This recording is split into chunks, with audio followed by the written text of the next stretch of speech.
C'est l'histoire d'un employeur qui sanctionne un représentant du personnel.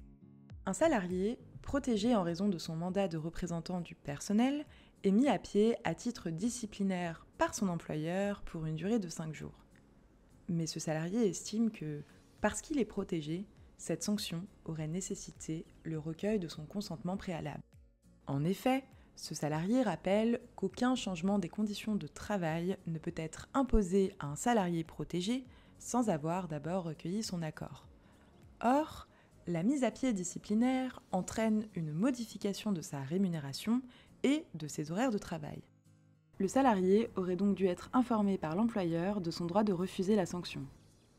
Ce que l'employeur conteste, la mise à pied disciplinaire prononcée, qui n'entraîne aucun changement des conditions de travail du salarié, ne peut pas être soumise au recueil de son consentement. Même protégé, il n'est pas nécessaire d'obtenir l'accord d'un salarié pour le mettre à pied. Ce que confirme le juge, qui tranche en faveur de l'employeur.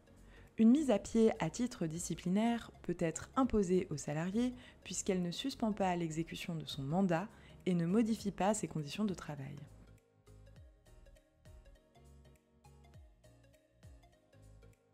Comme pour les autres salariés, l'employeur doit recueillir l'accord préalable du salarié protégé avant de modifier une condition essentielle de son contrat, y compris sur le plan disciplinaire. Mais, même si la mise à pied disciplinaire a pour effet de réduire la rémunération et la durée de travail du salarié, elle ne constitue pas une modification de son contrat de travail, ni même un changement des conditions de travail. Ainsi, à partir du moment où elle ne suspend pas l'exécution du mandat, la mise à pied disciplinaire du salarié, même protégé, ne nécessite pas d'obtenir son consentement préalable.